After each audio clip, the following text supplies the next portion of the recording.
مسلمان کے قول و فعل کی اچھی تعویل کیے بغیر آپس کا اجتماع ممکن نہیں ہے۔ میں اس کی مثالیں پیش کروں گا۔ سیرت میں ایسی مثالیں بے شمار ہیں، احادیث میں بھی اور صحابہ کے اقوال میں بھی، کہ مسلمان کے قول و فعل کی اچھی تعویل کرو۔ اگر مسلمان کے قول و فعل کی تعویل نہیں کرو گے تو آپس کی اجتماع نہیں ہوگا۔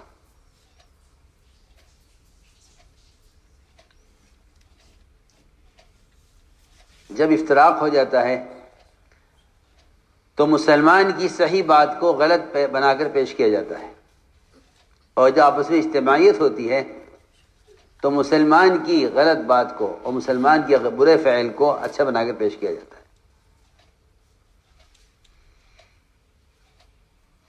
حضور اکرم صلی اللہ علیہ وسلم کی مجلس میں ایک صحابی نے آ کر آپ سے براہ راست عرض کیا کہ یا رسول اللہ، میں نے زنا کر لیا ہے۔ آپ نے اس کے زنا کے فعل کی، اس کے اعتراف کرنے کے باوجود آپ نے اس کے گناہ زنا کے فعل کی تعویل کی، حالانکہ وہ خبر دے رہا ہے، خبر نہیں دے رہا ہے، اعتراف کر رہا۔ ایک ہوتا ہے مخبر، ایک ہوتا ہے معترف۔ معترف کی خبر زیادہ یقینی ہے، اعتراف کرنے والے کی بات زیادہ یقینی ہے، وہ خود اعتراف کر رہا ہے اپنے بارے میں۔ سنو، ہم تو مخبر کی خبر پر یقین کر لیتے ہیں، مخبر کی خبر پر یقین کر لیتے ہیں، ہاں بھئی یہ کہہ رہا ہے تو ایسا ہی ہوگا۔ کہیں کہ تمہارے پاس مومن کے بارے میں بہتر سے بہتر، بزرگ سے بزرگ، اچھے سے اچھا آدمی اگر تمہارے پاس آ کر مومن کے بارے میں کوئی سچی بات بھی کہتا ہے اس کے خلاف، تو تم اس کو فاسق سمجھ کر، اس کو فاسق سمجھ کر اس کی بات کا انکار کرتے ہیں، اگر آپس کا اجتماع چاہتے ہو۔ حدیث میں آتا ہے کہ ایک شخص آتا ہے ایک اچھے بزرگ کی شکل میں، اور بڑی نورانی اور بڑی وجاہت کی شکل لے کر آتا ہے، اور آ کر کہتا ہے کہ فلاں مسلمان نے یوں کیا ہے۔ پھر مسلمان آپس میں اس بات کو دہراتے ہیں، ایک دوسرے کا تذکرہ کرتے ہیں، وہ بات پھیل جاتی ہے مسلمانوں کے درمیان کہ فلاں شخص نے یہ کیا ہے اور فلاں نے خبر دی ہے۔ لوگ پوچھتے ہیں تم سے یہ بات کس نے کہی ہے؟ وہ کہتا ہے کہ ہاں، میں اس آدمی کو شکل سے اچھی طرح جانتا ہوں، سامنے آئے گا تو بتلا دوں گا۔ حدیث میں آتا ہے کہ وہ یقیناً شیطان تھا، اب وہ دوبارہ نظر نہیں آئے گا، تمہارے درمیان ایک بات چھوڑ گیا ہے۔ کچھ کہنا چاہتا ہوں، سب سے پہلا حکم یہ ہے کہ مومن کے بارے میں بدگمانی کرنے کی کوئی گنجائش نہیں ہے۔ مخبر کی خبر پر، اس کی خبر پر، مخبر کی خبر پر، اگر مخبر اگر خبر دے فلاں نے یہ کیا ہے، تو مومن کے لیے کوئی گنجائش نہیں ہے اس کی کہ وہ اس کی خبر کا یقین کرے یا اس پر کوئی قدم اٹھائے، ہرگز نہیں۔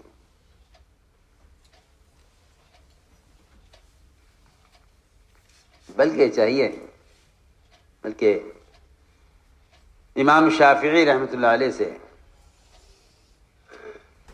ایک صاحب نے آ کر اس شخص کے بارے میں شکایت کی اور یہ کہا کہ فلاں شخص ہے جو آپ کے بارے میں یوں کہتا ہے، یوں کہتا ہے، یوں کہتا ہے، یوں کہتا ہے۔ امام شافعی رحمۃ اللہ علیہ نے فرمایا اگر تم اپنی بات میں سچا ہے، اگر تو اپنی ساری بات میں سچا ہے تو چغل خور ہے۔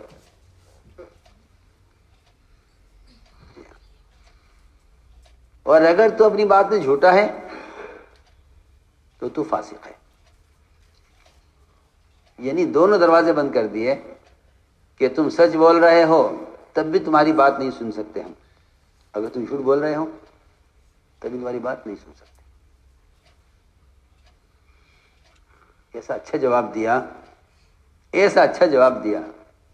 فرمایا کہ اگر تم سچ بول رہے ہو ایک مومن کے بارے میں، حالانکہ وہ اس مومن کے بارے میں وہ بات کہہ رہا ہے جو خود امام شافعی کے متعلق ہے. فرمایا اگر تم سچ بول رہے ہو تو تم فاسق ہو، تو تم چغل خور ہو، اور اگر تم جھوٹ بول رہے ہو تو تم فاسق ہو. حضور اکرم صلی اللہ علیہ وسلم نے فرمایا اپنے صحابہ سے کہ تم میں سے کوئی شخص کسی کی کوئی بات میرے پاس ہرگز لے کر نہ آئے، اس لیے کہ میں چاہتا ہوں کہ میں تمہارے سامنے نکلوں تو میرا سینہ تم سب کی طرف سے صاف ہونا چاہیے. میرا سینہ سب کی طرف سے صاف ہونا چاہیے. لا يبلغني احد من احد شيئا، لا يبلغني احد من اصحابي عن احد شيئا اني احب ان اخرج اليكم وانا سليم الصدر، کہ میرے پاس کوئی ایسی خبر نہ پہنچے تم میں سے کسی کے بارے میں، کیونکہ میں چاہتا ہوں کہ میں تمہارے سامنے نکلوں میرے سینے سب کی طرف سے صاف ہو. کیونکہ لوگ خبروں پر یقین کر کے بدگمان ہو جاتے ہیں. ہم نے تو ایسا سنا ہے. میں مثال عرض کرتا ہوں. عبداللہ ابن مبارک جو حدیث کے امام ہیں، حدیث کے امام ہیں، امام المحدثین کہلاتے ہیں عبداللہ ابن مبارک. امام اوزاعی کے پاس آئے.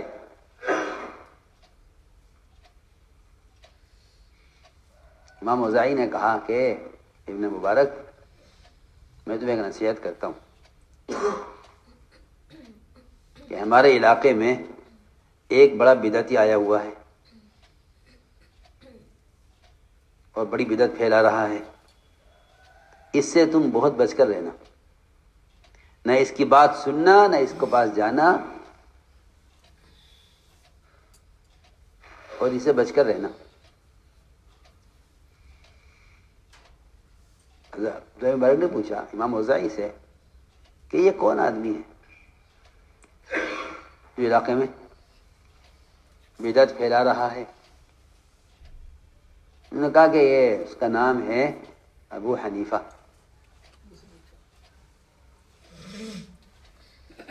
اس کا نام ہے، نہ اس کے پاس جانا،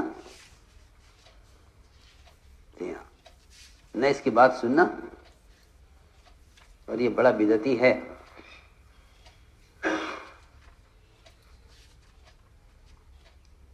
دوبارہ فرماتے ہیں کہ میں نے طے کر لیا کہ مجھے اس آدمی کو حقیقت بتلانی ہے. کہتے میں گیا اور میں نے 3 دن تک امام صاحب کے ایسے ایسے مسائل جمع کیے جو بہت ہی اہم مسائل تھے. 3 دن تک میں نے جمع کیے، ایک کاپی بنائی جس میں میں نے اہم سارے مسائل لکھے، اہم اور جگہ جگہ کہیں کہیں نعمان یوں کہتا ہے، نعمان یوں کہتا ہے، نعمان یوں کہتا ہے، نعمان یوں کہتا ہے. اور میں اس کو کاپی کو ہاتھ میں لے کر امام اوزاعی کے مشین میں ٹہلنے لگا. ان کی نظر پڑی کاپی پر، پوچھنے لگے کہ خراسانی بھائی ہاتھ میں تمہاری کاپی کیسی ہے؟ کہنے کہ کچھ نہیں، تو کچھ فقہی مسائل ہیں میں نے اپنے لیے لکھے ہوئے ہیں. یہ مجھے دکھلانا کہ میں نے کاپی ان کو دے دی. وہ صبح سے لے کے شام تک اس کاپی کو پڑھتے رہے اور جب پوری ہو گئی تو مجھ سے یہ کہا کہ یہ کافی جس شخص کی بھی ہے جس نے بھی لکھوایا ہے مسائل، جس کے بھی یہ مسائل ہیں، اس شخص کا علم سب سے زیادہ گہرا علم ہے۔ میں تمہیں نصیحت کرتا ہوں کہ اس آدمی کی خدمت میں جا کر رہو اور اس سے علمی فائدہ اٹھاؤ۔ خوب تعریف کی۔ پھر پوچھا انہوں نے امام اوزاعی نے کہ یہ تو بتاؤ یہ آخر یہ آدمی ہے کون؟ یہ آدمی ہے کون جس کے مسائل اتنے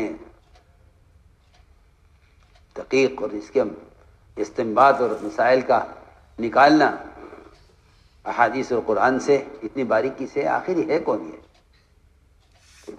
تو عبداللہ مبارک نے فرمایا کہ یہ وہی شخص ہے جس کے بارے میں آپ نے مجھ سے کہا تھا کہ بدعتی کے پاس مت جانا اور اس سے بچ کر رہنا۔ تو میں نے عرض کیا کہ بعض مرتبہ لوگ سنی ہوئی بات پر ایسا یقین کر لیتے ہیں جی ہاں، یہ وہ حقیقت سے بہت دور ہوتے ہیں۔ اس لیے میں نے عرض کی ایک بات کہ مسلمان کے بارے میں اگر کوئی آدمی خبر دے کہ ایسے شخص کی خبر کا کبھی یقین نہیں کرنا چاہیے۔ حضور اکرم صلی اللہ علیہ وسلم کے یہاں زنا کا اعتراف کرنے والا خود حاضر خدمت ہوا اور عرض کیا کہ ایسے میں نے زنا کر لیا ہے۔ حضور اکرم صلی اللہ علیہ وسلم نے اس کے زنا کے اعتراف پر اس کے زنا کی تعویل کی۔ تعویل یہ کی کہ نہیں تم کیا جانو زنا کیا ہوتا ہے؟ میں نے کہا جی میں نے زنا کیا ہے۔ فرمایا تم نے عورت کو ہاتھ لگایا ہوگا، تم اس کو زنا کہہ رہے ہوں گے۔ میں نے کہا جی میں نے زنا کیا ہے کہ تم نے عورت کو بوسہ لیا ہوگا، اس کو تم زنا کہہ رہے ہوگے۔ جی میں نے زنا کیا ہے کہ تم نے عورت کو اشارہ کیا ہوگا آنکھ سے، اس کو تم زنا سمجھ رہے ہوگے کہ نہیں جی میں جانتا ہوں میں نے زنا کیا ہے، میں نے زنا کیا۔ آپ نے ہر ممکن کوشش کی کہ کسی طرح یہ زنا سے انکار کر کے واپس چلا جائے، لیکن ایمان تقاضا کر رہا ہے کہ حد قائم ہو۔ زنا کرنے والے کا ایمان تقاضا کر رہا ہے کہ حد قائم ہو، اور حد قائم کرنے والا تقاضا کر رہا ہے کہ ایک مومن پر حد کیوں قائم کی جائے اور ایک مومن کو زانی ثابت کیوں کیا جائے؟ ایک مومن کو زانی کیوں ثابت کیا جائے؟ ایک مسلمان کو زانی کیوں کہا جائے؟ نبی کی تو کوشش یہ ہے کہ ایک مسلمان کو زانی کیوں کہا جائے، اور زنا کرنے والی کوشش یہ ہے کہ اس کا ایمان تقاضا کر رہا ہے کہ نہیں جہنم سے پہلے دنیا میں پاک ہو جاؤ، جہنم سے پہلے دنیا میں پاک ہو جاؤ، وہ اس کو تقاضا کر رہا ہے۔ حضرت علی کے یہاں چور پکڑ کر لایا گیا، کیا ہوا کہ جی اونٹ چرایا ہے۔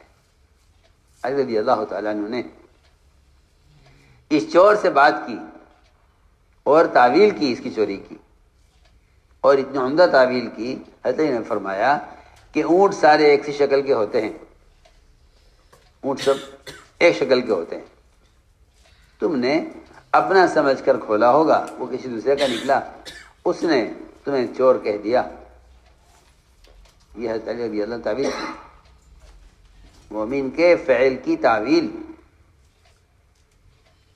حضرت علی نے کوشش کی کہ چوری ثابت نہ ہو۔ اس زمانے کے مسلمان، بلکہ اچھے پڑھے لکھے مسلمان کے گناہ کو ثابت کرنے کی کوشش کرتے ہیں کہ اس کا گناہ ثابت ہو، اور وہاں نبی سے لے کر صحابہ تک ہر ایک کوشش یہ ہوتی تھی کہ مسلمان کا گناہ ثابت نہ ہو، گناہ ثابت نہ ہو۔ اگر وہ اعتراف کر رہا ہے تب بھی اس بات کی کوشش کی جاتی تھی کہ نہیں اس کا گناہ ثابت نہ ہو، یہ انکار کرتے۔ حضرت رضی اللہ تعالیٰ نے تعویل کی، اور تعویل یہ کی کہ اونٹ سب ایک شکل کے ہوتے ہیں، تم اپنا سمجھے ہوگے، یہ دوسرے کا نکلا، لوگوں نے تمہیں چور کہہ دیا۔ چور نے کہا نہیں جی، میں نے تو دوسرے کا سمجھ کر کھولا ہے۔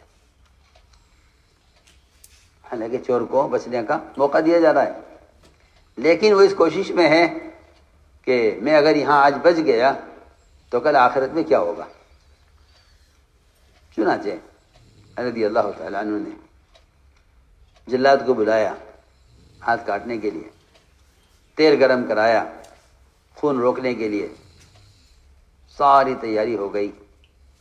حضرت رضی اللہ تعالیٰ عنہ مجلس سے اٹھ کر چلے گئے یہ کہہ کر کہ میرے آنے تک کچھ نہ کیا جائے۔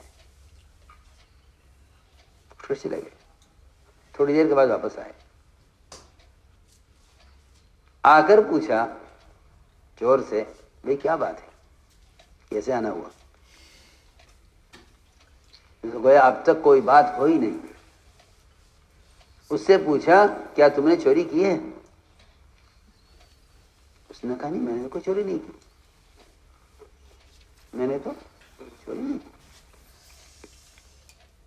رضی اللہ عنہ کو چھوڑ دیا، جاؤ چھٹی تمہاری۔ ادھر تیل گرم کیا ہوا ہے، ادھر جلاد منتظر ہے، حضرت علی حکم دے تو اس کا ہاتھ کاٹا جاوے۔ اس نے مجھے کوئی چوری نہیں کی، فرمایا جاؤ چھٹی تمہاری، تو چلا گیا۔ علی رضی اللہ تعالی سے لوگوں نے کہا مومنین، اس نے تو اعتراف کر لیا تھا۔ فرمایا ہاں، میں نے اس کے اعتراف پر اس کو پکڑا تھا، اس کے انکار پر اس کو چھوڑ دیا۔ مومن انکار کر رہا ہے نا، مومن انکار کر رہا۔ ایک مومن اگر اپنے گناہ کا انکار کر رہا ہے تو آپ کیوں مزید ہیں کہ نہیں آپ نے گناہ کیا ہے؟ اس کا مطلب یہ ہے کہ آپ مومن کی نجات اور اس کی عزت نہیں چاہتے۔ اگر مومن کی نجات عزت چاہے گا، مومن کے فعل کی تعویل کرے گا، اس کے اعتراف کو قبول کرے گا۔ اس نے اعتراف کیا کہ میں نے چوری، اس نے انکار کیا میں نے چوری نہیں کی، چھوڑ دیا اس کو۔ تو میں عرض کر رہا تھا کہ یہ ہے کہ جب تک مومن کی قول و فعل کی تعویل نہ کی جائے اس وقت تک آپس کا اجتماع ممکن نہیں ہے۔ یہ پہلی شرط ہے، یہ پہلی شرط ہے آپس کی اجتماعیت کے لیے کہ مومن کے قول و فعل کی تعویل کی جائے کہ نہیں، مومن ایسا نہیں کر سکتا۔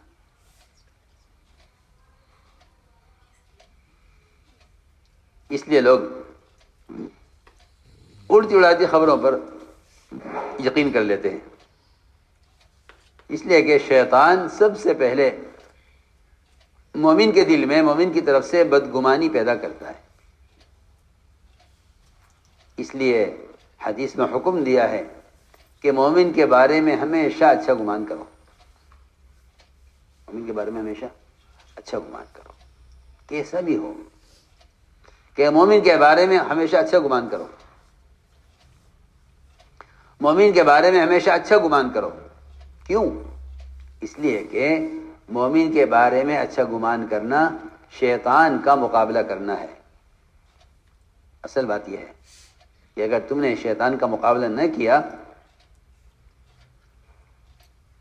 اگر تم شیطان کا مقابلہ نہ کیا تو شیطان تمہارے درمیان عداوتیں، تمہارے درمیان نفرتیں پیدا کرے گا، تمہارے دلوں میں بدگمانی پیدا کر کے۔ اس لیے فرمایا کہ جب تمہارے دل میں یا تمہارے کان میں شیطان کوئی ایسی بات ڈالے کسی مومن کے بارے میں تو تمہیں چاہیے کہ اس کے بارے میں اچھا گمان کرو کہ مومن ایسا نہیں کر سکتا۔ ایک روایت میں ہے کہ حضور اکرم صلی اللہ علیہ وسلم نے ایک صحابی کو بھیجا بنو مستلق سے زکوٰۃ وصول کرنے کے لیے۔ عجیب قصہ ہے۔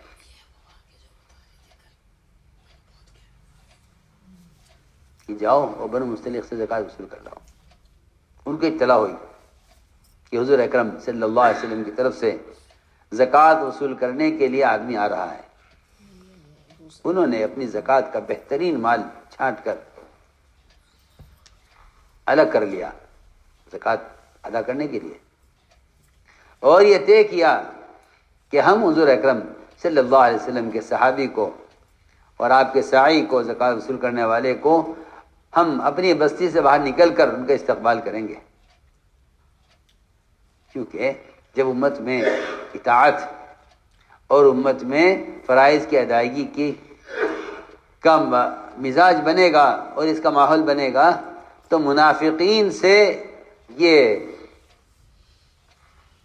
ماحول اور یہ صورتحال برداشت نہیں ہوگی، یہ پکی بات ہے، اس لیے کہ نفاق تقاضا کرتا ہے نافرمانی کا، اور نفاق تقاضا کرتا ہے آپس کے افتراق کا، نفاق کا مزاج یہ ہے، تو منافق سے برداشت نہیں ہوا کہ یہ کیا ہو رہا ہے، ایسی اس میں اجتماعیت اور زکوٰۃ ادا کرنے کا ایسا شوق، اور حضور اکرم صلی اللہ علیہ وسلم کی طرف سے ایک صحابی آ رہے ہیں اور یہ سب اس کے استقبال کے لیے بستی سے باہر نکلے ہوئے ہیں۔ اس منافق نے راستے میں ان صحابی سے ملاقات کی، کبھی کہاں جا رہے ہو؟ کہ میں حضور اکرم صلی اللہ علیہ وسلم کی طرف سے بھیجا گیا ہوں اور بنو مستلق سے زکوٰۃ وصول کرنے کے لیے جا رہا ہوں۔ اس منافق نے یہ کہا صحابی سے، تمہیں حالات کی خبر ہے؟ کیا حالات ہے؟ اسے اللہ معاف فرمائے، اس زمانے میں کیا عرض کروں، بڑے سے بڑے لوگ، علم، عقل، فہم رکھنے والے، کانوں کے اتنے کچے ہوتے ہیں کہ جس بات کو سن لیتے ہیں اس پر فیصلہ کر لیتے ہیں۔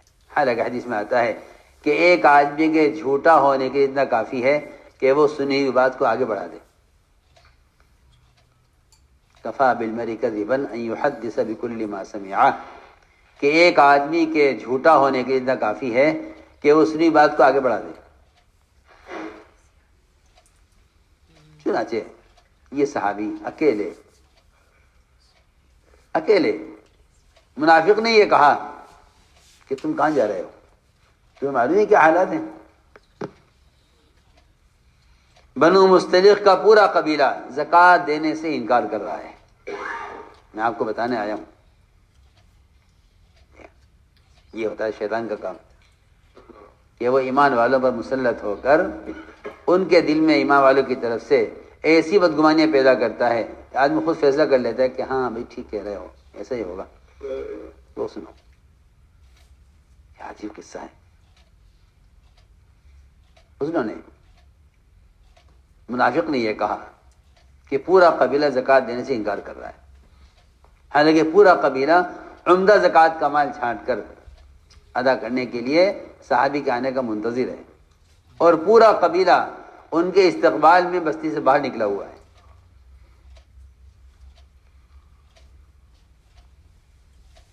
چنانچہ منافق نے یہ کہا کہ وہ پورا قبیلہ باہر نکلا ہوا ہے بستی سے آپ کو قتل کرنے کے لیے۔ وہ آ رہے استقبال میں اور اکرام میں کہ ہم باہر نکل کر استقبال کریں گے اور پھر اپنے قبیلے میں ان کو لے کر جائیں گے اور ان کو زکوٰۃ کا مال کے حوالے کریں گے۔ یہیں سے صحابی واپس ہو گئے آدھے راستے سے، تحقیق نہیں کی، جا کر عرض کیا، یا رسول اللہ میں جا رہا تھا، راستے میں بات معلوم ہوئی کہ پورا قبیلہ میرے قتل کے لیے بستی سے باہر نکلا ہوا ہے، پورا قبیلہ زکوٰۃ دینے سے انکار کر رہا ہے۔ آپ نے فرمایا کہ مشورہ کرو کیا کرنا ہے۔ مشورہ ہوا آپ کی مجلس میں، اور فیصلہ یہ ہوا کہ رات کا انتظار کیا جائے اور رات کو اچانک حملہ کر کے اس پورے قبیلے کو قتل کر دیا جائے۔ بڑا قدم، پورے قبیلے کو قتل کر، ایمان والے، زکوٰۃ ادا کرنے والے، آپ کے سعی کا استقبال کرنے والے جی ہاں فیصلہ یہ ہوا ایک آدمی کی خبر پر، ایک آدمی کی خبر کرنے پر یہ فیصلہ ہوا۔ ادھر تو یہ فیصلہ ہوا مشورے میں، ادھر قرآن نازل ہو گیا۔ اے تمام ایمان والو، اگر تمہارے پاس کوئی منافق، کوئی فاسق کوئی خبر لے کر آئے تو تمہیں چاہیے کہ اس کی تحقیق کر لینا، اس کی تحقیق کر لینا، فتبینوا، تحقیق کر لینا۔ ایسا نہ ہو کہ تم کسی خبر پر کوئی قدم اٹھا لو اور پھر تمہارے لیے سوائے ندامت اور شرمندگی اور حسرت کے کچھ نہ ہو۔ کوئی آیت نازل ہوئی، آپ نے فوراً روک دیا اپنے دستے کو حملہ کرنے سے اور تحقیق کی، بتاؤ تحقیق کرو کیا کیا کیا حقیقت ہے۔ بھائی ہم تو زکوٰۃ دینے کو تیار ہیں اور ہم تو آپ کے آدمی کا انتظار کر رہے تھے، آپ نے آدمی کیوں نہیں بھیجا؟ اور وہ لوگ اس زکوٰۃ کو وصول کرنے والے کے نہ آنے پر اتنے پریشان ہو گئے اور کہنے لگے آپس میں کہ شاید ہمارے مال کی، ہماری کمائی میں کوئی شک ہے یا ہماری کمائی حلال نہیں ہے کہ حضور اکرم صلی اللہ علیہ وسلم نے ہمارا زکوٰۃ کا مال وصول کرنے سے انکار کر دیا۔ آپ نے وعدہ کیا تھا آدمی بھیجیں گے اور آدمی نہیں آیا، اس کا مطلب یہ ہے کہ ہمیں مال کمانے میں ہم سے اللہ کا حکم ٹوٹا ہے کہ ہماری زکوٰۃ اللہ کے یہاں قبول نہیں ہو رہی ہے۔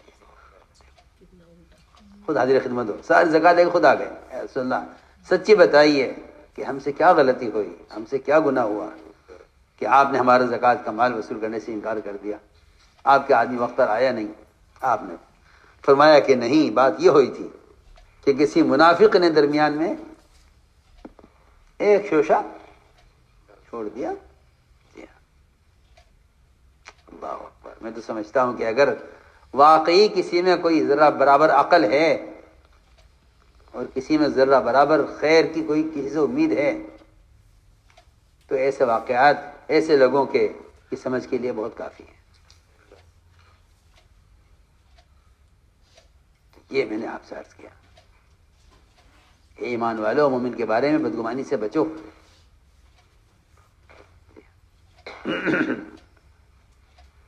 اس لیے کہ شیطان تمہارے دلوں میں ایسی باتیں ڈالے گا مومن کی طرف سے کہ جس سے تمہارے درمیان، آپ نے فرمایا کہ مجھے اس کا بالکل اندیشہ اور خطرہ نہیں ہے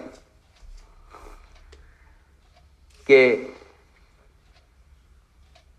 عرب کی زمین میں بتوں کی پوجا کی جائے گی، مجھے اس کا خطرہ نہیں ہے۔ مجھے اس بات کا اندیشہ ہے کہ شیطان تمہارے درمیان تفریق اور تمہارے درمیان رنجشیں پیدا کرے گا، مجھے اس کا خطرہ ہے۔ اس کا خطرہ نہیں ہے کہ تم اللہ کے غیر کی عبادت کرو گے۔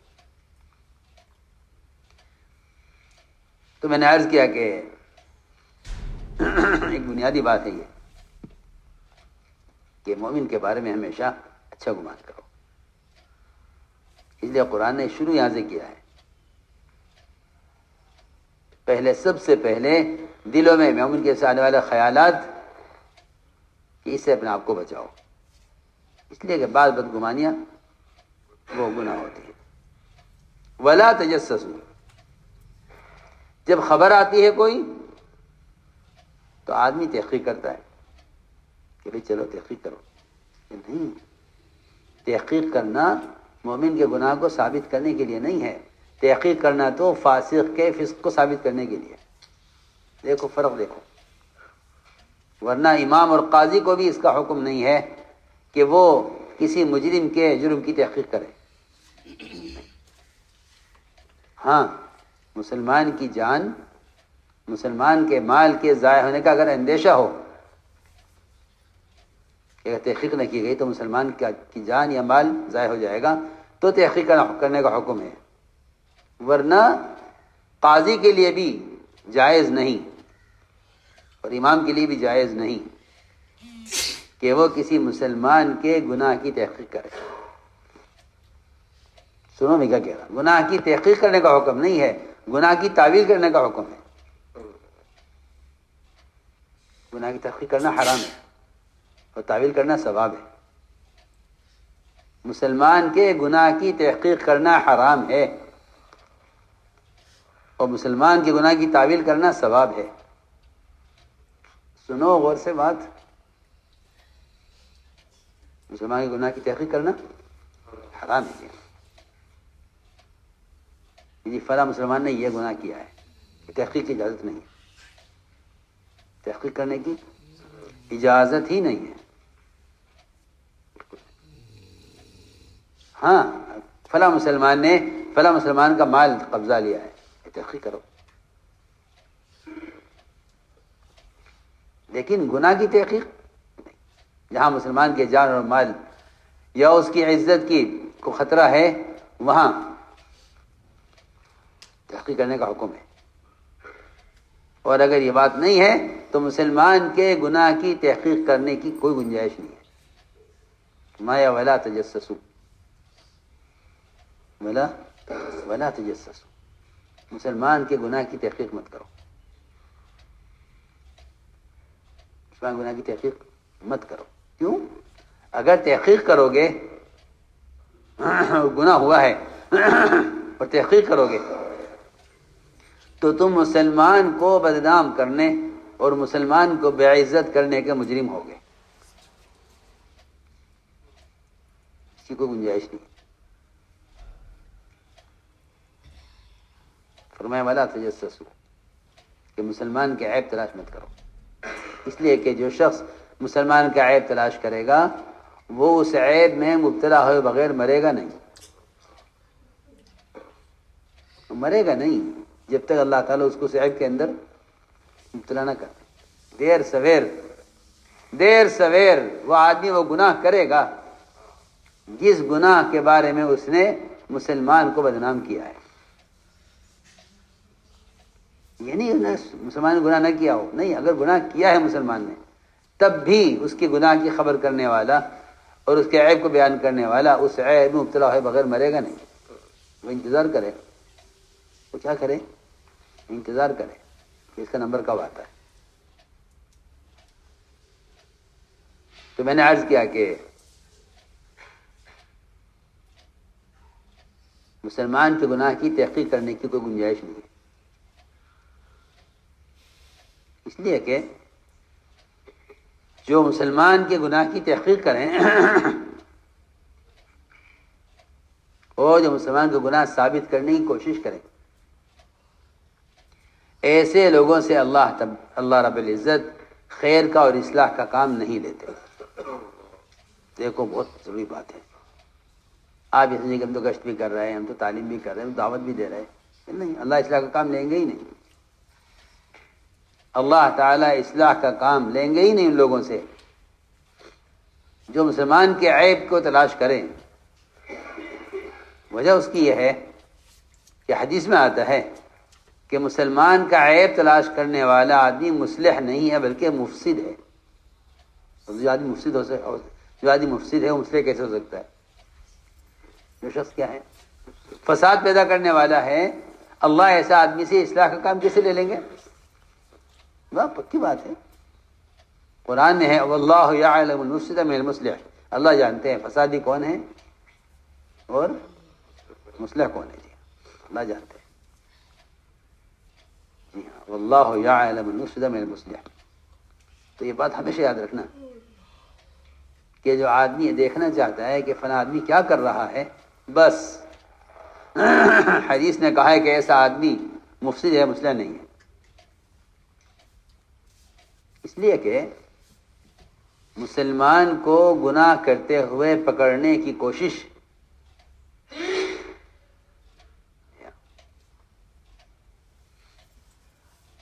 کہ مسلمان گناہ کرتے ہوئے پکڑا جائے، کیونکہ یہ فسادی مزاج جن کا ہوتا ہے نا وہ اس کوشش میں ہوتے ہیں کہ مسلمان کو تو ہمیشہ اچھے حال میں دیکھا جائے، اور اگر مسلمان برے حال میں نظر آیا ہے، کیونکہ اگر مسلمان گناہ کرتے ہوئے نظر آیا ہے تو اس کے گناہ کو اس طرح چھپانا چاہیے جس طرح سونے والے آدمی کا صدر کھل جائے تو اس کے صدر کو اس طرح ڈھانک دینا چاہیے کہ اس کو خود پتہ نہ چلے. یہ آسان بات ہے کہ گناہ کرنے والے کے گناہ کو چھپانا اس طرح ہے جس طرح سونے والے آدمی کے صدر کو چھپا دینا. ایک آدمی سو رہا ہے، ایک صدر کھل گیا، آپ کیا کریں گے؟ بلا کے دکھائیں گے لوگوں کو کہ دیکھو یہ سو رہا ہے، صدر کھلا ہوا ہے.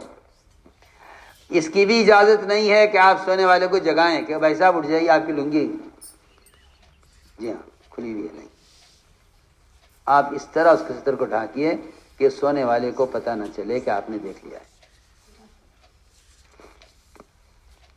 عبد الرحمن بن عوف رضی اللہ تعالیٰ عنہ نے حضرت عمر کو یہ مشورہ دیا تھا. جو میں کہہ رہا ہوں یہی مشورہ دیا تھا عبد الرحمن بن عوف رضی اللہ تعالیٰ عنہ، عمر رضی اللہ تعالیٰ عنہ. حضرت عمر رضی اللہ تعالیٰ عنہ انہوں نے رات کو گشت کرتے ہوئے ایک گھر کی طرف دیکھا، دروازہ کھلا ہوا تھا. دروازہ کھلا ہوا تھا اور اس کی بیوی اس کو پیالے میں کچھ انڈیل کر پلا رہی تھی. تو میں نے دیکھ کر کہا کہ دیکھ عبد الرحمن، یہ پیالے میں کیا پی رہا ہے؟ یہ پیالے میں کیا پی رہا ہے؟ تو عبد الرحمن عوف نے کہا مومنین، میرا تو خیال یہ ہے کہ آپ سے وہ کام ہو گیا ہے جس سے اللہ نے روکا ہے.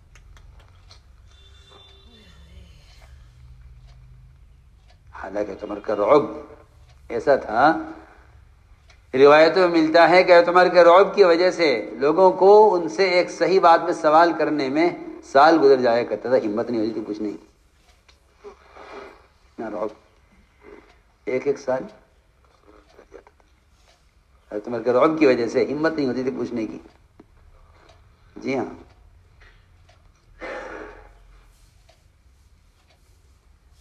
اتنا رعب.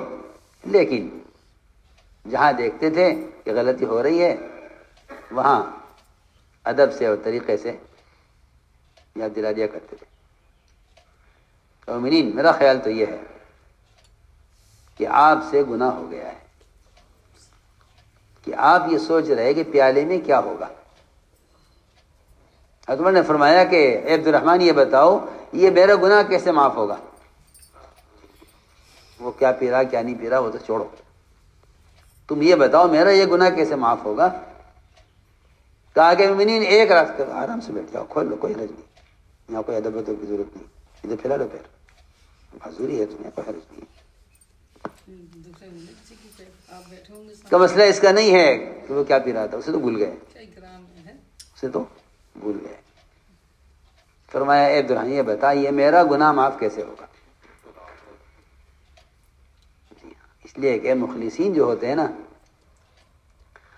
وہ اپنی ذات کو متہم کرتے ہیں اور اپنے گناہوں کی فکر میں پریشان رہتے ہیں.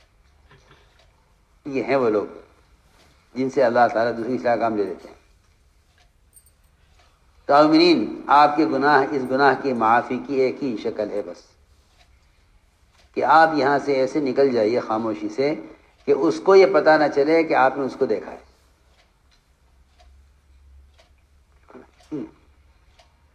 یہ حدیث میں آتا ہے کہ جس امیر اور ذمہ دار کے ساتھ اللہ خیر کا ارادہ کرتے ہیں اس کو ایسا عملہ دیتے ہیں کہ اگر وہ بھول جائے تو اس کو یاد دلاتے ہیں، اور اگر اسے خود سے یاد آ جائے تو عملہ اس کا تعاون کرے.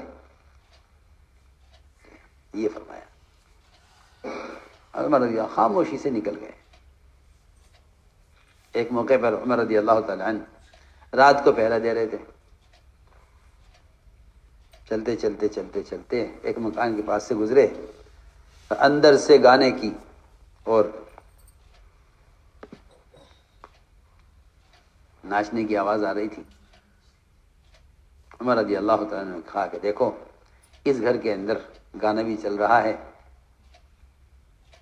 عمر رضی اللہ عنہ سے خیال ہوا کہ اگر میں نے دروازہ کھٹکھٹایا تو یہ گانا بند ہو جائے گا اور گناہ کے سامنے آئے گا نہیں، لہذا دیوار پھلان کر جانا چاہیے. عمر رضی اللہ تعالیٰ عنہ نے چھوٹی چھوٹی دیواریں ہوتی تھی گھر کی، دیوار پھلان کے اندر داخل ہوئے. جا کے بڑے میاں اندر گھر میں ناچنے والی ناچ رہی تھی، گا رہی تھی. اور وہ شراب پی رہے تھے اور اتنے مست اور مشغول تھے وہ گناہ میں کہ ان کو حضرت عمر کے آ کر کھڑے ہونے تک بھی اندازہ نہیں ہوا کہ کیا ہو رہا ہے. حضرت عمر قریب کے آگے کھڑے ہو گئے. حضرت عمر نے دیکھا یہ منظر، حضرت عمر نے کہا میں نے اس سے برا منظر نہیں دیکھا کہ ایک بوڑھا آدمی موت کا منتظر ہے اور یہ گناہ کر رہا ہے. بڑے میاں نے آنکھ کھولی تو دیکھا تو عمر تو کھڑے ہوئے تھے قریب. بڑے میاں نے کہا کہ عمر جلدی مت کرو، مجھے سزا دینے میں جلدی مت کرو. اگر میں اللہ کا حکم توڑ رہا ہوں کہ شراب پی رہا ہوں تو آپ نے اللہ کے 3 حکم توڑے. اللہ نے فرمایا لا تجسسوا، کہیں گھس کر کسی مسلمان کے عیب تلاش مت کرو. آپ نے میرا عیب تلاش کیا ہے.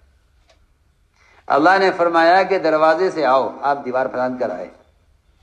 اللہ نے فرمایا ہے کہ اجازت لے کر گھر میں داخل ہو، آپ بغیر اجازت کے گھر میں داخل ہوئے.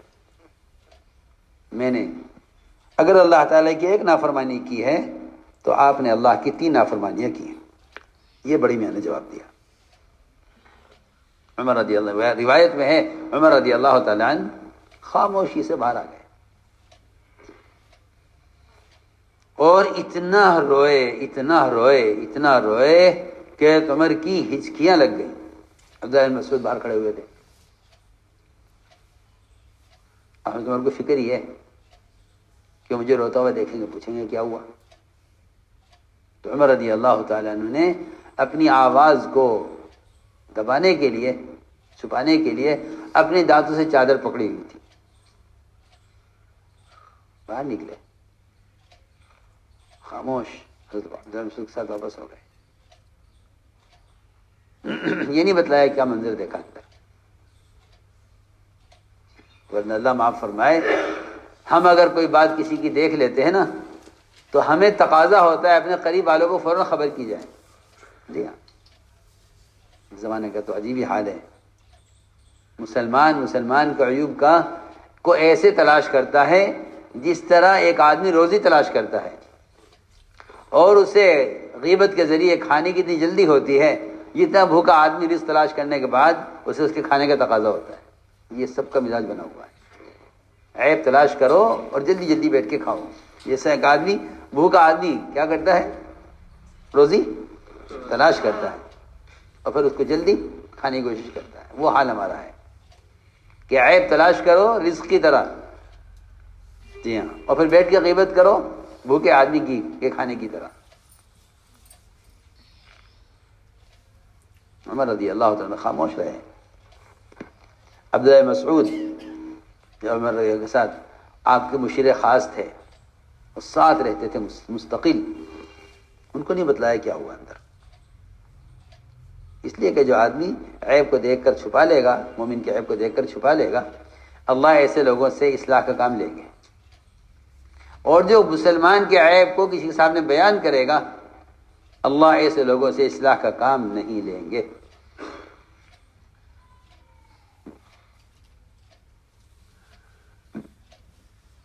چنانچہ تم واپس آ گئے. نہ اس کا کے لیے کوئی حد جاری کی اور نہ کسی کو بتلایا. حالانکہ مومنین ہیں، اختیار ہے پورا پورا. بڑی میاں کو خیال آیا کہ جب بھی جاؤں گا سب کے سامنے بات کھلے گی اور حضرت عمر سب کے سامنے بیان کریں گے میرا اس رات کا گناہ، لہٰذا ان کے مجلس میں جانا چھوڑ دو. عرصہ گزر گیا، بڑی میاں نے آنا چھوڑ دیا. جب بہت عرصہ ہو گیا تو خیال آیا بڑے میاں کو کہ اب تو بات پرانی ہو گئی ہے، حضرت عمر بھول گئے ہوں گے، چلو چلتے ہیں مجلس میں، لیکن کہیں چھپ کر بیٹھیں گے پیچھے. روایت میں ہے کہ وہ آئے اور آخر میں مجلس کے آخر میں چھپ کر بیٹھ گئے. حضرت عمر نے دیکھ لیا، فرمایا بڑی میاں کو میرے پاس لاؤ. وہ کہنے لگے آج تو اس پوری مجلس میں حضرت عمر اس رات کی بات سب کے سامنے کھولیں گے اور سزا دیں گے. میرے پاس لاؤ بڑے میاں کو. کہا گیا چلو جی آپ کو بلایا مومنین نے. بڑے میاں بڑی مشکل سے اٹھے، اٹھ کے عمر کے پاس آئے. عمر نے بڑے میاں قریب آ جاؤ، قریب آ جاؤ. بہت قریب کیا. روایت میں ہے بڑے میاں کے کان کو لقمہ بنا لیا حضرت عمر نے، اور کان میں یہ کہا بڑے میاں سے، میں نے اس رات کی بات کسی سے نہیں کہی. اس رات کی بات میں نے کسی سے نہیں کہی. میرے ساتھ ابن مسعود تھے، ان کو بھی نہیں میں نے بتلایا کہ میں نے اندر گھر میں کیا دیکھا ہے. بڑی میاں نے کہا عمر کان قریب کرو. اس بڑی میاں نے کہا عمر کان میں کہ میں نے اس رات سے آج تک شراب نہیں پی. اسی دن توبہ کر لی تھی جس دن آپ دیکھ کر گئے تھے. میں نے اس کے بعد سے کبھی شراب نہیں پی.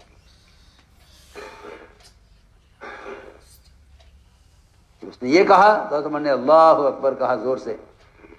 لوگوں کو آج تک معلوم نہ ہو سکا کہ عمر نے تکبیر کس بات پر کہی ہے. روایت میں ہے لوگوں کو پتہ ہی نہیں چلا کیوں کیا میں نے اتنی زور سے اللہ اکبر کس بات پر کہا ہے. تو میں نے عرض کیا کہ عیب کا چھپانا اصلاح کرتا ہے، عیب کا پھیلانا تو فساد کا راستہ ہے. جی ہاں، عیب کو پھیلانا تو فساد کا راستہ ہے. حدیث میں ہے انک ان اتبعت عورات المسلمین افسدتهم، کہ اگر تم مسلمانوں کی عیب جوئی کرے گا تو تم نے فساد پیدا کرے گا. اس لیے میرے دوستو عزیزو، ایک بات یہ ہے کہ کسی کی عیب جوئی مت کرو، اس لیے کہ پہلے بدگمانی، پھر تجسس، پھر غیبت. یہ قرآن کی ترتیب ہے. اجتنبوا کثیرا من الظن ان بعض الظن اثم ولا تجسسوا ولا یغتب بعضکم بعضا. یہ 3 مرحلے ہوتے ہیں. پہلے بدگمانی شیطان کی طرف سے، پھر تحقیق، پھر غیبت. تحقیق پھر غیبت. اور غیبت تو زنا سے بڑا گناہ ہے. حالانکہ زنا پر حد ہے مگر پھر بھی غیبت زنا سے بڑا گناہ ہے. غیبت زنا سے بڑا گناہ ہے، اشد من الزنا. روایت میں ہے اشد من الزنا، کہ غیبت زنا سے بڑا گناہ ہے.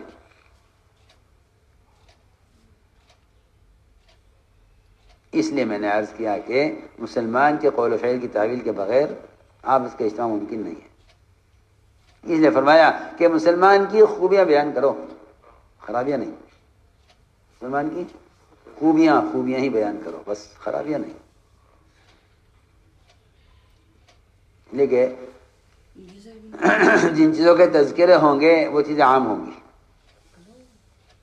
حضرت فرمایا کرتے تھے کہ اگر تم غلط کو ختم کرنا چاہتے ہو اور باطل کو مارنا چاہتے ہو تو اس کا ذکر چھوڑ دو. فرمایا کہ خوبیاں تلاش کرو اور خوبیاں بیان کرو. خوبیاں تلاش کرو، خوبیاں بیان کرو. دیکھو میرے دوستو عزیزو، یہ دعوت کا میدان یہ تو ایک پھولوں کا اور درختوں کا چمن ہے. اس میں داخل ہونے والی دو قسم کے لوگ ہیں. اس چمن میں داخل ہونے والی دو ہیں جو چمن میں داخل ہوتے ہیں. ایک چمن میں داخل ہونا خنزیر بن کر. کیا بن کر؟ خنزیر بن کر. سیدھی بات ہے. وہ تلاش کرے گا گندگی کہاں ہے، پخانہ کہاں ہے، نجاست کہاں ہے. ہاں اس کو مطلب نہیں اس سے کون سا پھول، کون سا پھل اور کس درخت سے مجھے کیا لینا ہے، اسے کوئی مطلب نہیں ہے. اس سے خنزیر ہے. وہ اگر داخل ہو گئے چمن میں تو گندگی تلاش کرے گا. اور آپ کو معلوم ہے، آپ جانتے ہیں کہ کسی درخت کی جڑ ایسی نہیں ملے گی جس میں اس کے مالک نے کھاد نہ ڈالی ہوئی ہو. ہوتا ہے؟ بتاؤ، کھاد کے بغیر. اور کھاد کہ جتنی گندی سے گندی ہوگی اتنی اچھی ہوگی کھاد. درختوں کے لیے جس طرح کھاد کا ہونا لازم ہے اور ضروری ہے، اس طرح کوئی مسلمان عیب سے پاک نہیں ہے. کوئی مسلمان صرف اللہ کی ذات ہے جو عیب سے پاک ہے، یا انبیاء معصوم ہیں. بس جی ہاں. میں نے عرض کیا کہ جس طرح ایک درخت کی جڑ میں کھاد کا ہونا لازم ہے، اس طرح کوئی مسلمان عیب سے پاک نہیں ہے۔ لیکن میں سوال کرتا ہوں کہ اگر اسی چمن میں بجائے خنزیر بن کر داخل ہونے کے کوئی شہد کی مکھی بن کر داخل ہو، اس سے پوچھو شہد کی مکھی سے کہ بھائی تمہیں کوئی گندگی کہیں ملی؟ وہاں تو چمپا اور چنبیلی اور گلاب اور پھلوں میں کیا کیا پھل جن سے میں اپنا رس چوس کر انسانوں کے نفع کے لیے شہد تیار کروں۔ یہ کہیں کہ جو خیر کا متلاشی ہوتا ہے نا، اللہ تعالی اس کو خیر کی باتیں الہام فرماتے ہیں۔ اگر ایک مکھی شہد بنانا چاہتی ہے انسانوں کے نفع اور شفا کے لیے تو اللہ تعالیٰ مکھی کو وحی کرتے ہیں۔ تو آپ بتاؤ، اگر انسان خیر کے ارادہ کرے تو اللہ تعالیٰ اسے خیر کی کتنی باتیں الہام کریں گے؟ انسان سوچو، اگر ایک مکھی جو جانور ہے اگر وہ انسان کے لیے خیر کا ارادہ کرتی ہے، شفا کے لیے کیا بنانا چاہتی ہے؟ شہد۔ جی ہاں، تو اس کے شہد بنانے کے ارادے پر اللہ تعالیٰ اس کو وحی کرتے ہیں۔ وَأَوْحَىٰ رَبُّكَ إِلَى النَّحْلِ، اللہ وحی کرتے ہیں، الہام کرتے ہیں اس کو کہ تجھے کہاں سے کیا چوسنا ہے، کہاں سے کیا لینا ہے، اور پھر یہ اپنے رب کی طرف تواضع کے ساتھ چلتی ہے اور جا کر پہاڑوں میں اور غاروں میں اور درختوں کی ٹہنیوں پر چھپا چھپا کر کہیں نہ کہیں شہد کا چھتا قائم کرتی ہے۔ اور ایک بات یہ بھی ہے اس میں یہ بھی ہے جو اچھی طرح سمجھنی چاہیے کہ اس راستے میں اور اس میدان میں امانت داری کے ساتھ کام کرو۔ کیسے؟ امانت داری کے ساتھ کام کرو، کیونکہ آپ جانتے ہیں کہ شہد کے چھتے کے نیچے بہت سی مکھیاں مری پڑی ہوتی ہیں۔ کیوں؟ اس لیے کہ اس شہد کے چھتے میں داخلے کا ایک راستہ ہوتا ہے، جہاں ایک مکھی وہ تعینات ہوتی ہے اس پر کہ اگر کوئی مکھی غلط چیز چوس کر لائے گی تو اس کو اندر داخل نہیں ہونے دیا جائے گا، بلکہ اس کو قتل کر کے مار کے گرا دیا جائے گا کہ تم غلط چیز لائی ہو، اور ہم یہاں انسانوں کی شفا کے لیے دوا تیار کر رہے ہیں اور تم غلط چیز لے کر آئی ہو۔ جو مکھی غلط چیز چوس کر آتی ہے اس کے لائی ہوئی چیز کی جانچ ہوتی ہے، اگر وہ چیز قابل قبول نہیں ہے تو پھر ایسی مکھی کو قتل کر دیا جاتا ہے۔ ہاں سوچو تو صحیح۔ جی ہاں، ہم تو اناب شناب جو چاہیں بیان کر دیں، جو چاہیں دیکھ لیں، جو چاہیں بات کر لیں، جہاں سے جو چیز ملے اسے لے آویں، صحیح غلط کی کوئی تمیز نہ ہو کہ کیا کرنا، کیا نہیں کرنا، کیا لینا، کیا نہیں لینا، کچھ پتہ نہیں۔ اور وہاں اگر مکھی غلط چیز چوس کر آئی ہے تو اس کو اس چھتے میں داخلہ ہی نہیں ملتا۔ کیوں بھائی؟ سنا آپ نے؟ اس میں اس کو داخلہ ہی نہیں ملتا، پہلے اسے مار کر ختم کر دیا جاتا ہے اس کو۔ تو میں نے عرض کیا کہ اس چمن میں داخل ہونے والوں کی دو قسمیں ہیں، جو عیب تلاش کرنے کے لیے داخل ہوتے ہیں ان کی مثال سور خنزیر کی طرح ہے، جی ہاں، اور جو خیر کے متلاشی ہوتے ہیں ان کی مثال شہد کی مکھی کی طرح ہے۔ وہ انسانوں کی بھلائی اور انسانوں کی صحت اور انسانوں کی شفا چاہتے ہیں، پھر اللہ تعالیٰ ان کو وحی کرتے ہیں ایسے لوگوں کو کہ تمہیں کہاں کہاں سے رس چوسنا ہے، کون کون سے درخت سے، کون کون سے پھل سے، کون کون سے پھولوں سے، وہ لا کر شہد تیار کرتے ہیں، اور اس میں اللہ نے فرما دیا ہے شفاء للناس۔ تو میں نے عرض کی ہے ایک بات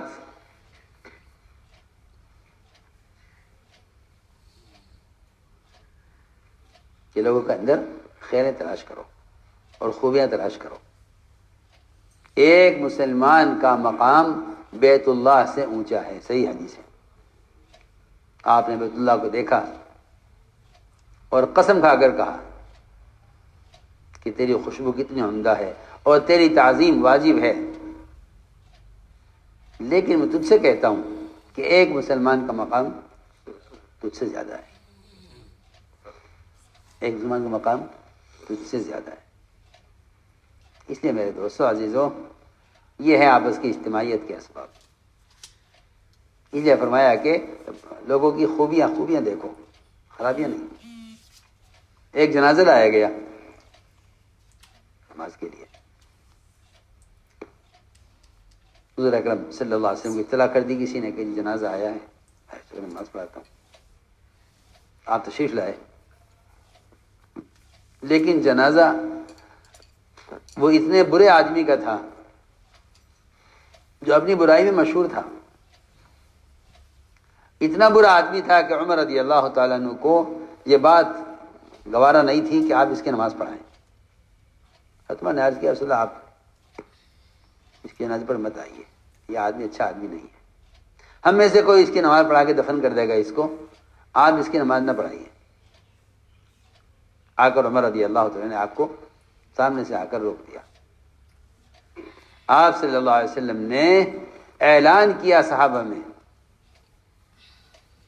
کہ بتاؤ بھائی تم میں سے کسی شخص نے اس مرنے والے کو کوئی عمل کرتے ہوئے دیکھا ہے؟ یاد ہے کہ عمر رضی اللہ تعالیٰ عنہ آپ کے مشیر خاص ہیں، آپ کے وزیروں میں ہیں، 2 وزیر ہیں آپ کے، ابو بکر عمر آپ کے مشیر خاص ہیں، آپ ان سے پوچھے بغیر کوئی کام کرتے نہیں تھے۔ اتنا قریب کا آدمی آپ سے یہ کہہ رہا ہے کہ آپ اس کی نماز مت پڑھائیے، جی اس کی نماز مت پڑھائیے۔ قریب والے کرتے ہیں، یہ دیکھیے یہ یوں ہے، یہ اس طرح ہے، آپ یہ نہ کیجیے، یہ کیجیے۔ آپ نے اس کے کہنے پر، حضرت عمر کے کہنے پر اعلان کیا صحابہ میں، بتاؤ بھائی سب بتلاؤ۔ حالانکہ جس کے بارے میں مشہور ہے کہ آدمی برا آدمی ہے، اس کے بارے میں اعلان ہو رہا ہے، اس کی ایک نیکی تلاش کرنے کے لیے، کوئی ایک نیکی، کوئی ایک خیر، کیوں؟ کیا اس اعلان کا کیا مقصد تھا؟ اس اعلان کا مقصد صحابہ کو اس بات کی تعلیم دینا تھا کہ اگر کسی آدمی کے اندر 99 خرابیاں ہیں اور صرف ایک خوبی ہے، تو یہ ایک خوبی اس کی 99 خرابی پر غالب آئے گی اور اس ایک خوبی کی وجہ سے اس سے محبت کی جائے گی۔ آپ نے اعلان کیا، آپ نے اس کی پرواہ نہیں کی کہ لوگ یہ کہیں گے نہیں اس میں کوئی خیر ہی نہیں تھی، تلاش کرو کچھ تو ملے گا۔ جی ہاں، میں کیا عرض کروں، ہم مسلمان کے اندر اتنی خوبی تلاش نہیں کرتے جتنی خرابیاں تلاش کرتے ہیں۔ اور آپ نے اعلان کیا صحابہ میں، بتاؤ بھائی تم میں سے کس نے اس مرنے والے کو کوئی عمل کرتے دیکھا ہے؟ ایک صحابی کھڑے ہوئے، عرض کیا ہاں یا رسول اللہ، اس مرنے والے نے صرف ایک مرتبہ اللہ کے راستے میں ایک رات پہرا دیا ہے۔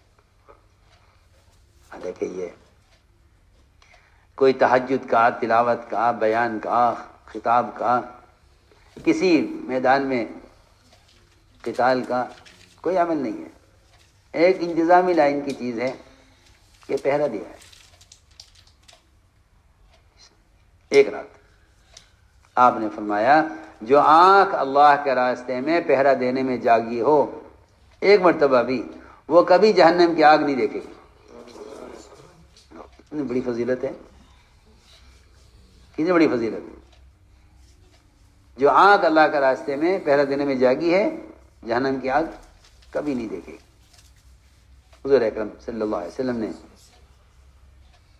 یہ فضیلت بیان کی، فرمایا عمر پیچھے ہٹ جاؤ، عمر پیچھے ہٹ جاؤ، تمہیں کوئی حق نہیں ہے اس کا کہ تم لوگوں کے اعمال کے بارے میں سوال کرو۔ ہاں یہ پوچھ سکتے ہو کہ جنازہ مشرک کا ہے یا مومن کا ہے، بس۔ اللہ مجھے معاف فرمائے، اس زمانے میں ایسی گندی ذہنیت اور گندی سیاست ہے کہ مسلمان کے جنازے، مسلمان کے پاس جانے میں سوچتا ہے کہ بھی کیا خیال ہے، ہم جائیں یا نہ جائیں ان کے پاس؟ جی ہماری پارٹی میں نہیں ہے، لوگ کہیں گے آپ یہاں کیوں آ گئے؟ اچھا اگر ایک ایسا بدکار آدمی جو اپنی برائی میں مشہور ہو، حضور اکرم صلی اللہ علیہ وسلم خود جنازہ پڑھا رہے ہیں تمہارے کو پیچھے ہٹا کر، تو بتاؤ، سوچو، نعوذ باللہ، کیا اس زمانے میں کوئی مسلمان آپ سے افضل ہو سکتا ہے؟ اگر سارے کے سارے مسلمان بھی ابوبکر صدیق جیسے ہو جائیں تو ایک ادنا نبی کے قریب نہیں پہنچ سکتے. سیدھی بات ہے. اور آپ ایسے آدمی کی نماز پڑھا رہے ہیں کہ جس کی نماز پڑھانا حضرت عمر کو پسند نہیں ہے. اس لیے میرے دوستو عزیزو، بات ساری یہ تھی کہ آپس کی اجتماعیت ممکن نہیں جب تک مومن کے بارے میں گمان ٹھیک نہیں ہوگا اور مومن کے قول و فعل کی اچھی تعبیر نہیں کی جائے گی تو آپس کا اجتماع نہیں ہوگا. فرماتے تھے جہاں افتراق ہوگا وہاں غیبتیں چلیں گی. جہاں افتراق ہوگا وہاں غیبتیں چلیں گی. جہاں افتراق ہوگا وہاں غیبتیں چلیں گی. اس نے فرمایا کہ اپنے آپ کو متہم کرو، اپنے آپ کو تو متہم کرو اور دوسروں کی خوبیاں بیان کرو. اپنے آپ کو متہم کرو، دوسروں کی خوبیاں بیان کرو، اپنی خرابیاں سوچو، اپنی خرابیاں سوچو. ورنہ تو حدیث میں آتا ہے کہ دوسروں کی آنکھ کا تو اس کو بال بھی نظر آ جاتا ہے اور اپنی آنکھ کا شہتیر بھی محسوس نہیں ہوتا. جبکہ آپ جانتے ہیں کہ اگر پلک ٹوٹ کر صرف ایک بال کا ٹوٹ کر آنکھ میں چلا جائے تو پہلوان سے پہلوان آدمی، جی ہاں، پریشان ہو جاتا ہے. کیوں بھائی؟ آنکھ پانی بہاوے گی، آنکھ میں تکلیف ہوگی، آنکھ سرخ ہو جائے گی. جب تک یہ آنکھ کا بال نکل نہیں جائے گا نا، جی ہاں، پہلوان سے پہلوان آدمی بھی رگڑتا ہی رہے گا آنکھ کو. حدیث میں فرمایا، عجیب بات فرمایا حدیث میں، جی ہاں، کہ جو لوگ عیوب دیکھتے ہیں نا ان کو اپنی آنکھ کا تو کیا شہتیر جانتے ہو کسے کہتے ہیں؟ گارڈر جو رکھا تھا نا، گارڈر درمیان میں ٹکڑیوں کو رکھنے کے لیے گارڈر رکھتے ہیں بیچ میں، سب سے بڑی بلی، سب سے بڑا گارڈر جس پر ٹیارن رکھ کر چھت ڈالی جاتی ہے، اسے کہتے ہیں شہتیر. کسی کی آنکھ میں گھس جائے محسوس ہوگا نہیں. یہ فرمایا حدیث میں کہ اپنے عیب تو آدمی کو نظر نہیں آتا، دوسرے کی آنکھ کا بال نظر آتا ہے. اس لیے فرمایا ہے دیکھو یہ کام ایسا کام ہے کہ اس میں اپنی خرابیاں دیکھو اور دوسروں کی خوبیاں دیکھو. اپنی خرابیاں دیکھو اور دوسروں کی خوبیاں دیکھو اور اجتماع ہو جائے گا. اس آپس میں اجتماع ہو جائے گا. اپنی خرابیاں دیکھتے چلے جاؤ، دوسروں کی خوبیاں دیکھتے چلے جاؤ. اور جہاں خرابی نظر آئے کہ اس سے ایسے رخ پھیر لو جیسے آپ جانتے ہی نہیں ہیں. تو میں نے ساری باتیں عرض کی ہے کہ اللہ تعالیٰ کی مدد اور نصرت وہ آپس کی اجتماعیت کے بغیر ممکن نہیں ہے، اور آپس کا اجتماع مومن کی فعل اور قول کی تعویل کیے بغیر ممکن نہیں ہے. مسلمان قول و فعل کی اچھی تعویل کرو. یہ اس کام کا مزاج ہے. ہر کام کا ایک مزاج ہوتا ہے. لوگ پوچھتے ہیں اس کام کا نہج کیا ہے؟ کیا نہج؟ ہمارے یہاں نہج تو بہت آسان ہے. آپ کی رائے یہ ہے، آپ کی رائے وہ ہے، آپ کی رائے یہ ہے، آپ کی رائے وہ ہے. یہ کوئی نہج نہیں ہے. یہ دیکھ لو کہ سنت کیا ہے، بس. اس کام کا نہج سیرت ہے. اس کام کا نہج سیرت ہے. بہت آسان بات.